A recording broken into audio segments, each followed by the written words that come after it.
What's going on, guys? It's your boy Jay. Welcome back and thanks for joining us. Today we have my cousin Brishti. She's a registered nurse, so let's sit down with her and see what she's got for us.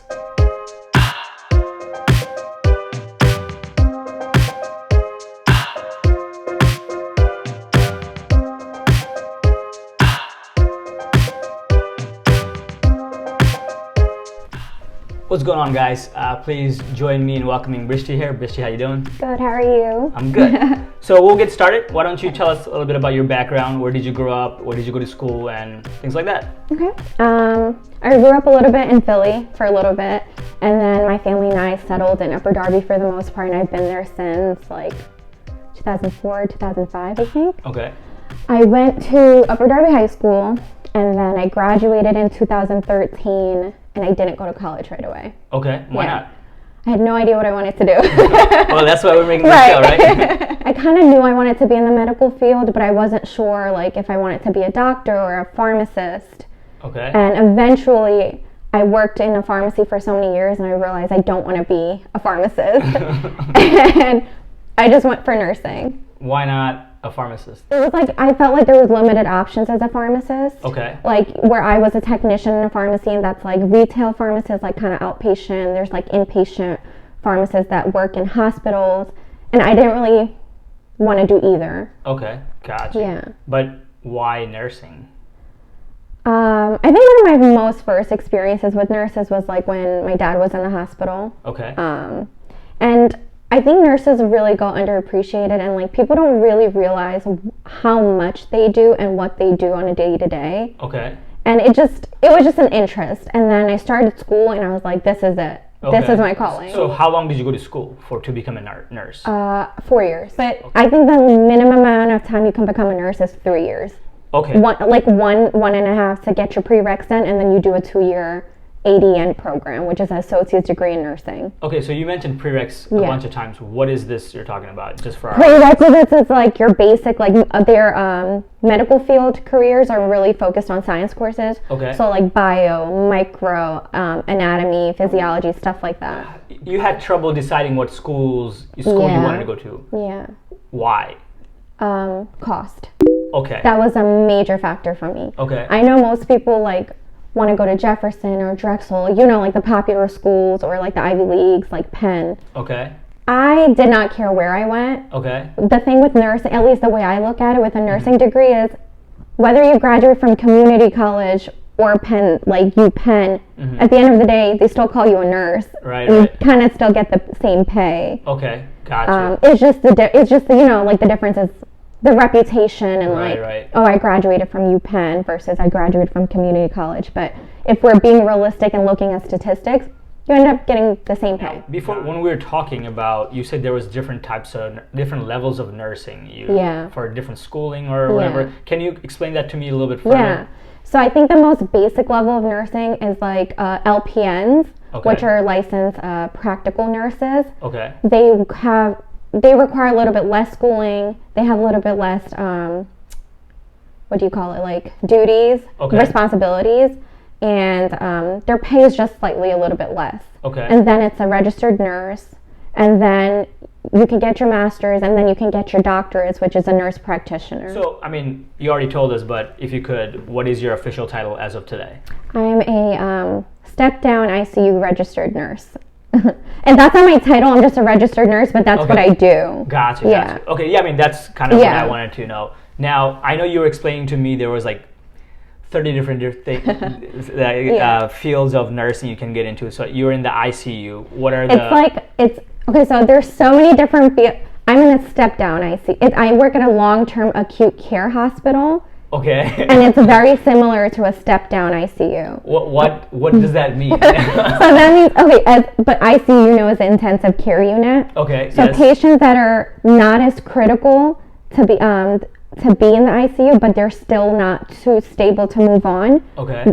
It's like a transitional hospital. In terms of like the other aspects of being in different types of nursing, can you go into that details for a little bit?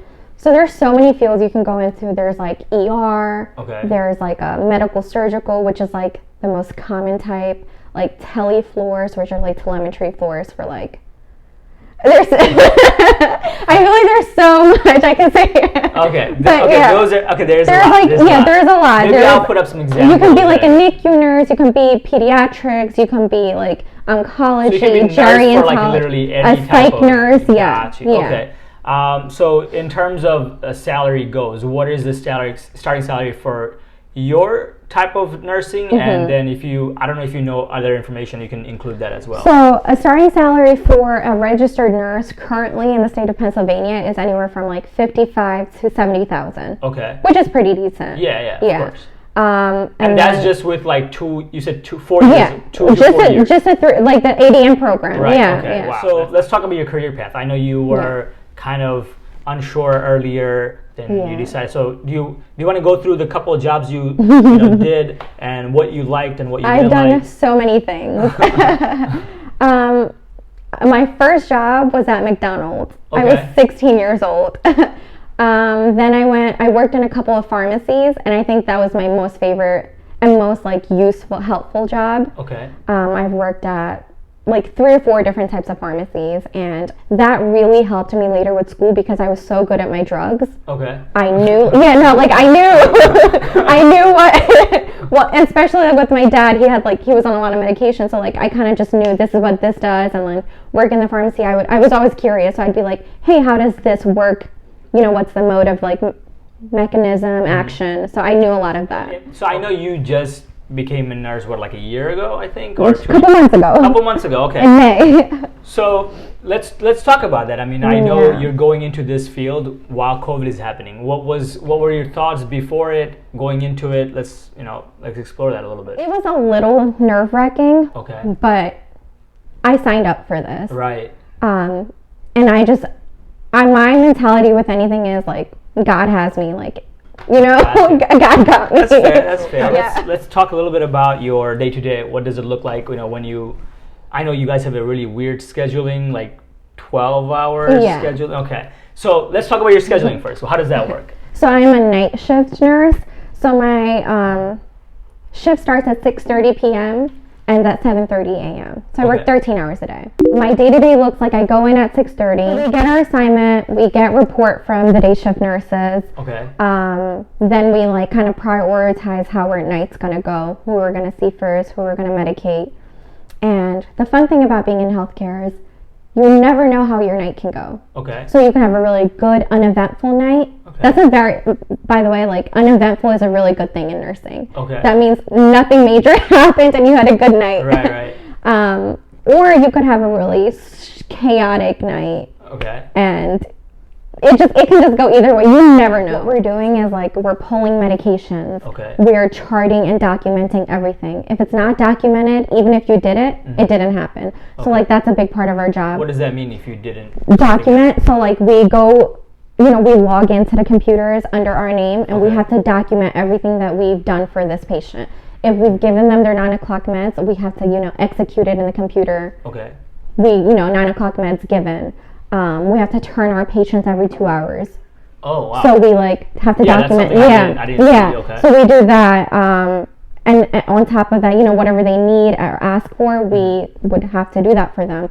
We would help them out of the bed, take them to the bathroom, all that good stuff. A lot of nurses do wound care. I don't know. That's probably something you don't know. No. So in our facilities, a lot of patients come with really, really really cool wounds.